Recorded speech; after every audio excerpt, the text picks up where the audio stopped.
Hello students, welcome to the EPG Pathshala. I am Ashok Goyal from the Department of Physics and Astrophysics. Today we are going to discuss in this module the Fredholm equations, Neumann series and the degenerate kernels from the paper Mathematical Physics Part 2. So students, let us see what we are going to learn in this module. In this module, we are going to learn the use of Neumann series in solving integral equations. We will learn about degenerate kernels and give some examples in physics and mathematics. Consider the Fredholm integral equation f of x is equal to gx plus lambda integral a to b kx x1 fx1 dx1. This equation is an equation in the unknown function f of x. It has an inhomogeneous term g of x and the kernel is kx x1 and there is a constant lambda multiplied to the kernel.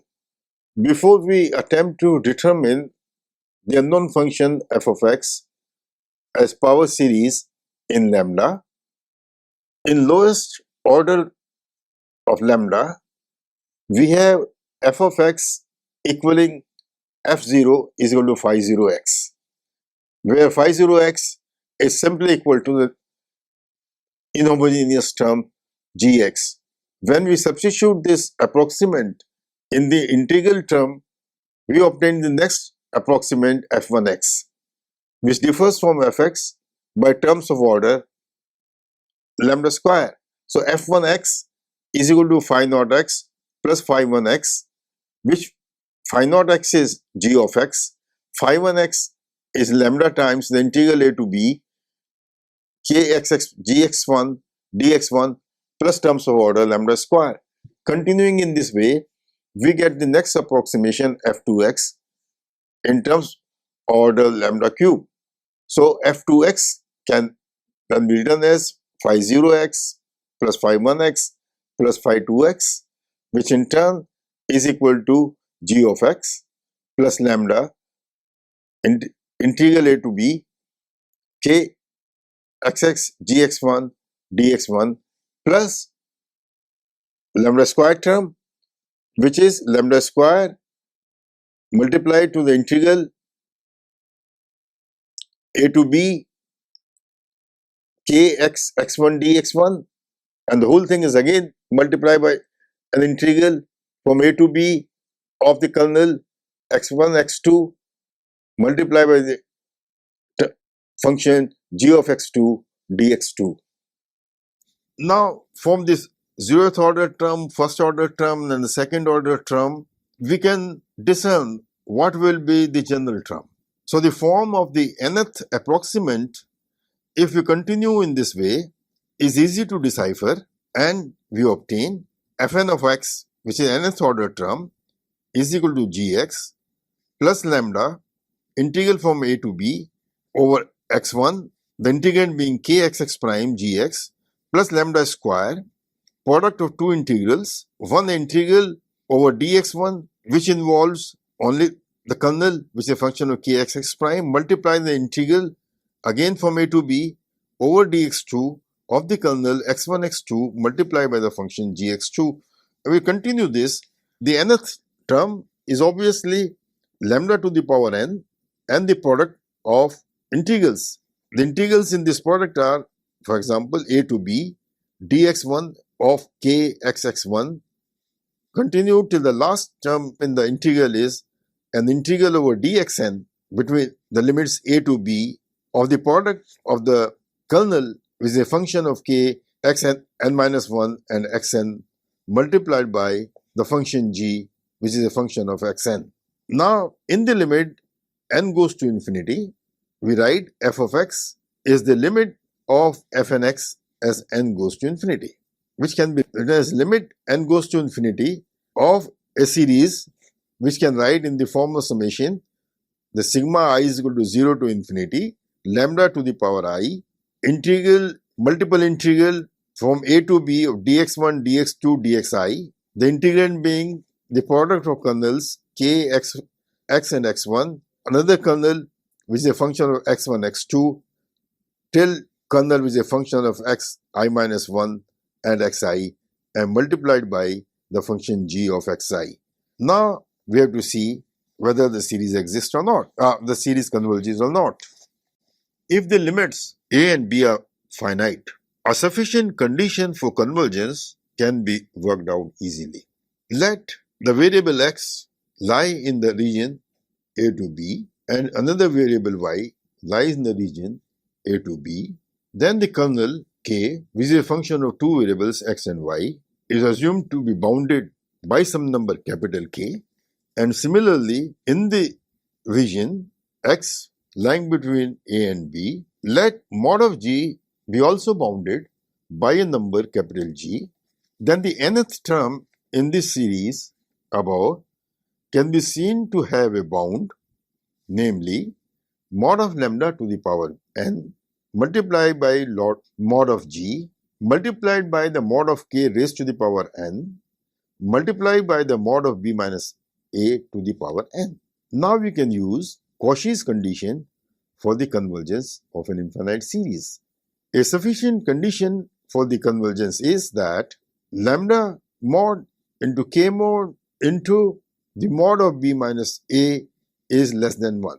Because if this product lambda mod k mod b minus a mod is less than 1, then obviously the product mod lambda to the power n, mod g, mod k to the power n, mod b minus a to the power n is less than 1.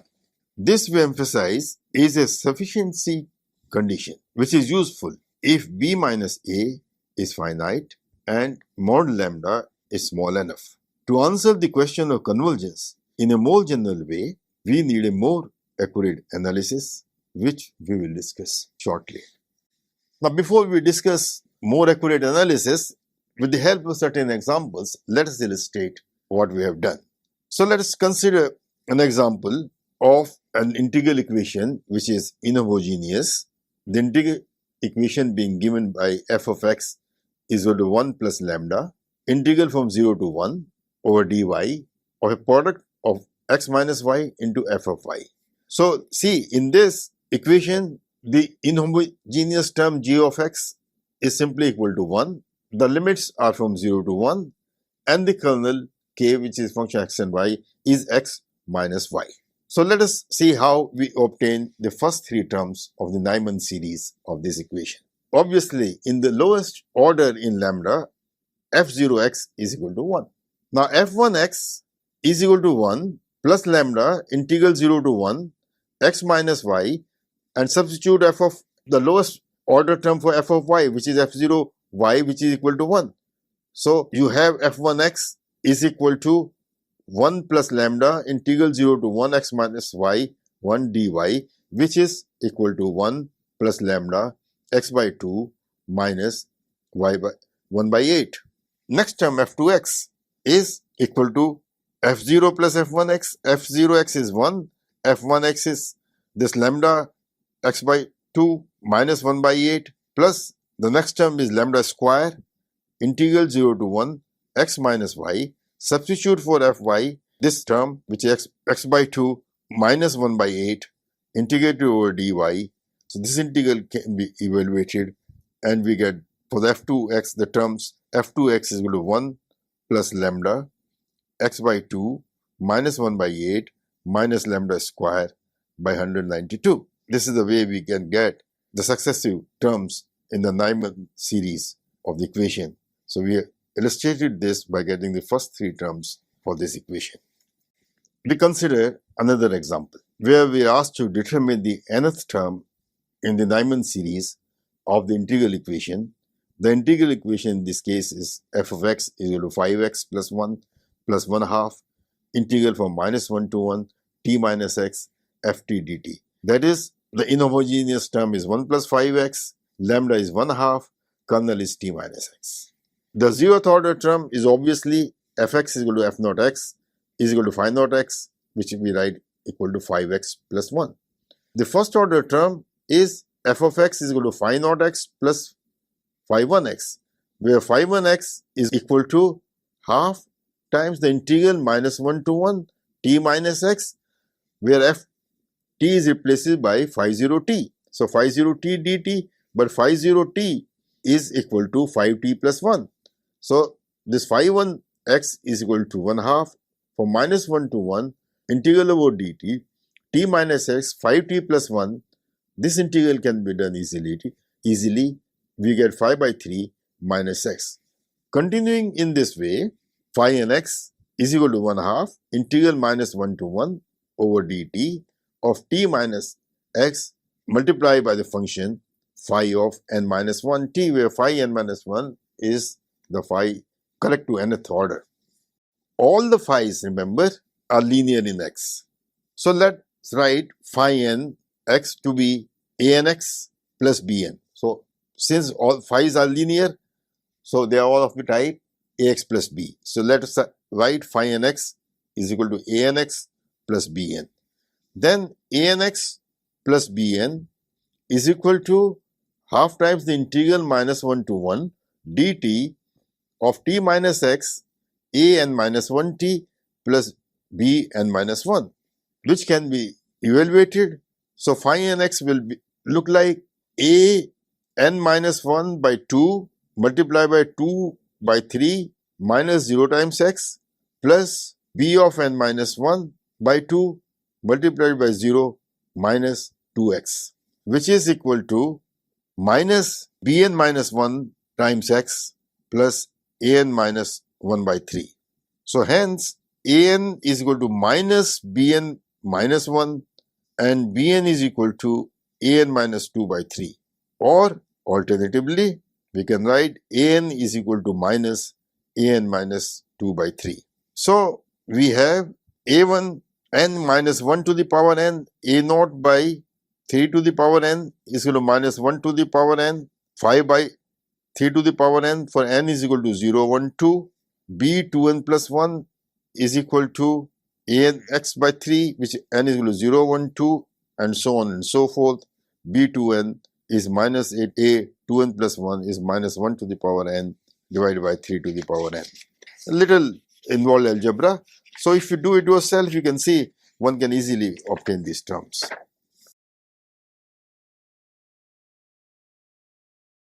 Hence the function fx can be written as f of x is equal to phi naught of x plus phi 1 of x plus phi 2 of x plus phi 3 of x and so on, which can be written in the form that fx is equal to sigma n is equal to 0 to infinity of phi 2nx plus sigma for n is equal to 0 to infinity phi 2n plus 1 of x, which now substituting for the phi 2n and phi 2n plus 1 from the previous slide.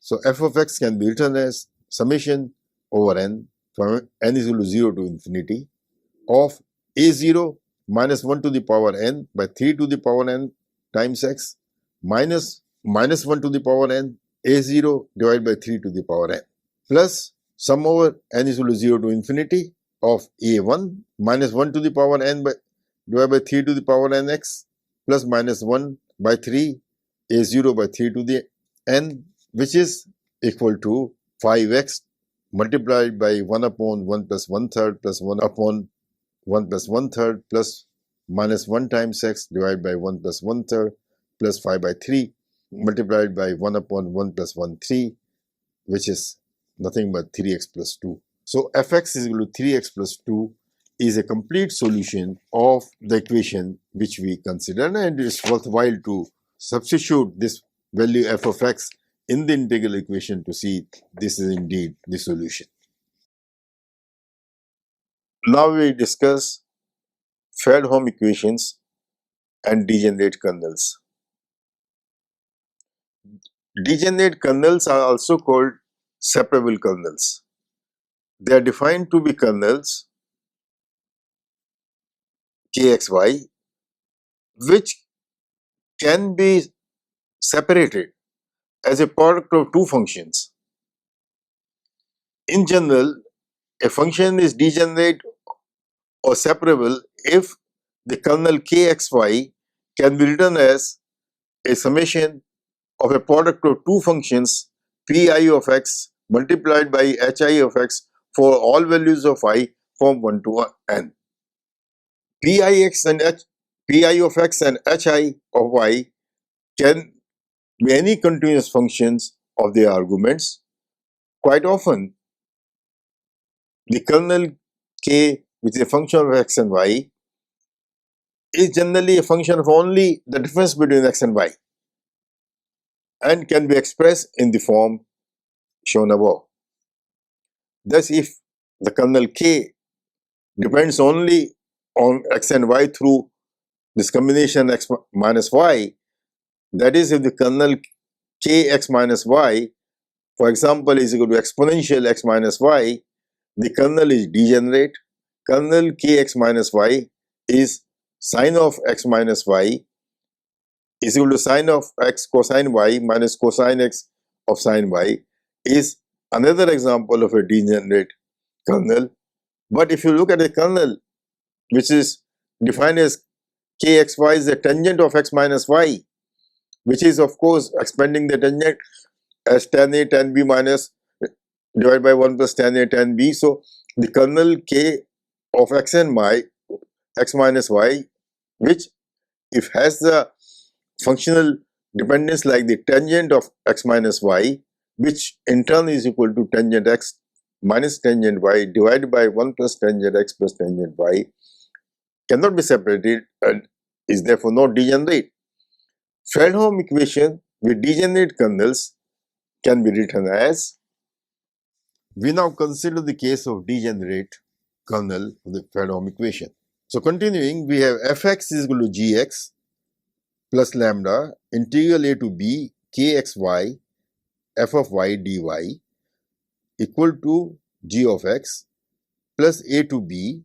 The kernel k is written in terms of a product, sum of the products, sigma over I of a function pi, which is a function of x alone, multiplied by a function of y alone, which is hi, into of course the function f of y dy. Let ai is equal to integral a to b h I of y f of y dy. So we integrate out over y. Remember, see that the function pi's are functions of x only, so we can do the integration over y. So this integral over y, once it's done between the limits a and b, is obviously some number which we have written here as alpha I. Since fy at this stage is unknown, alpha i's at this stage are known numbers. The integral equation then reads f of x is equal to g of x plus lambda sigma over j from 1 to n pjx into alpha j. Now multiply the equation by hix and integrate over x from a to b. The left hand side is simply an integral from a to b of a product of two functions fx and the function hix with which we have multiplied it, and which from our definition is simply equal to alpha I.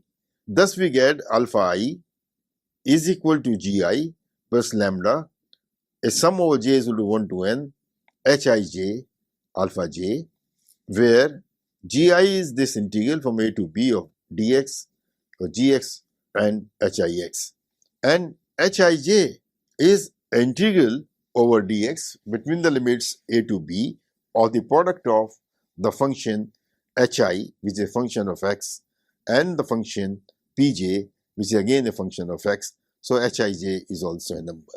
This equation represents a set of linear algebraic equations for the unknown alpha I. Alpha I is unknown, they are n in number. So in the matrix form, if we write alpha as a column vector, alpha 1, alpha 2, alpha n, and g another column vector with entries as g1, g2, gn, then H is a n by n matrix with the entries as hij, h11, h12, etc. And then this equation simply can be written in the matrix form as alpha is equal to g plus lambda ha, or we can write 1 minus lambda ha is 1 minus lambda h operating on this column vector alpha gives us the column vector G, where we have introduced a unit matrix I. So, where I is a n by n unit matrix. Solving this, we get alpha is equal to inverse of a matrix which is the unit matrix I minus lambda times the matrix H and multiply by the column vector G. The theory of linear algebraic equations tell us that if Gx is equal to 0, that is, the given integral equation is a homogeneous equation, then the right hand side of the equation which we have considered is 0 too. A non-trivial solution, that is alpha not equal to 0, of the eigenvalue equation I minus lambda h operating on alpha is equal to 0 that exists. Say I is a unit matrix, say n by n, H is a matrix of n by n, alpha is a column vector. So this is an eigenvalue equation. So the equation I minus lambda h operating on alpha equal to 0 exists if and only if the determinant of the matrix I minus lambda h is equal to 0. The solution to the homogeneous equation, that is for Gx equal to 0, exists for such values of lambda that satisfy the above equation. We can then write the matrix H operating on alpha or H alpha is equal to lambda inverse alpha. Now this is an eigenvalue equation. It has non-trivial eigenfunctions alpha not equal to 0, which are the solutions. They exist only for values of lambda inverse such that the determinant of the matrix I minus lambda h is equal to 0. Such values of alpha are called the eigenvectors and lambda inverse are the eigenvalues of h.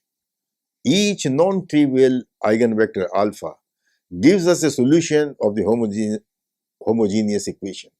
The number of linearly independent non-trivial solution is well known from linear algebra. Let us enumerate here the results from linear algebra. If all the eigenvalues are simple, that is, if the equation determinant of the matrix I minus lambda h is equal to 0. Now look at this is a determinant of n by n matrix, so it's a polynomial equation of degree n. For lambda has n distinct solutions, then if lambda has n distinct solutions, then one has n linearly independent eigenvectors alpha, one for each eigenvalue lambda inverse. If any eigenvalue is repeated k times, where obviously k is less than or equal to n, in the case k equal to n, all eigenvalues are the same, then we may have 1 to k eigenvectors corresponding to that eigenvalue depending on the matrix H.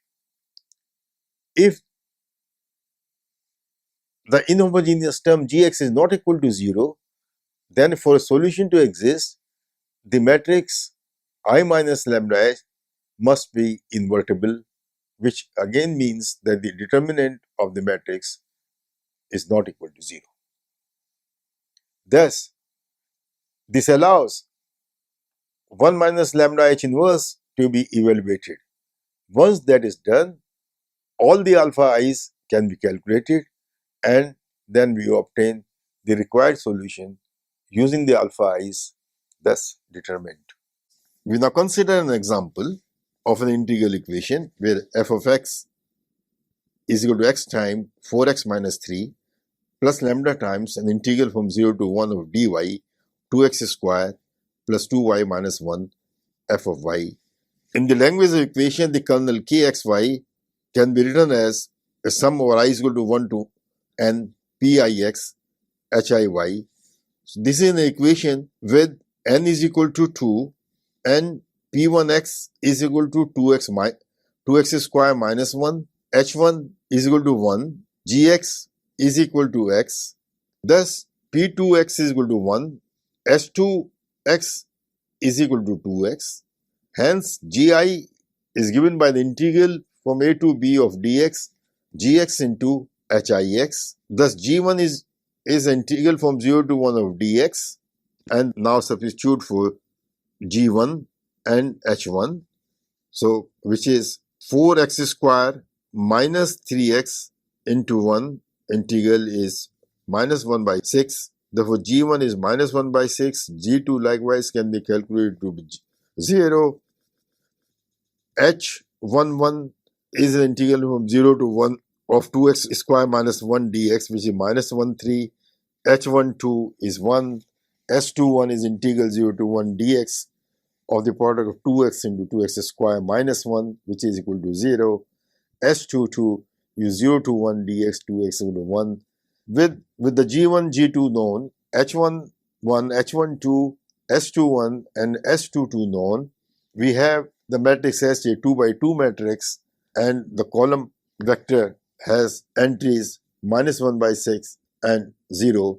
So the determinant of I minus lambda h is equal to determinant of 1 plus lambda by 3, lambda, 0, 1 minus lambda, which is equal to 1 plus lambda by 3 into 1 minus lambda.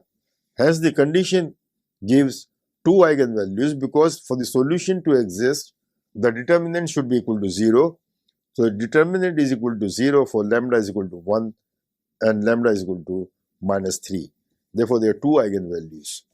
Lambda is equal to 1 and lambda is equal to minus 3. Thus, the solution of the inhomogeneous equation above can be written in the matrix form.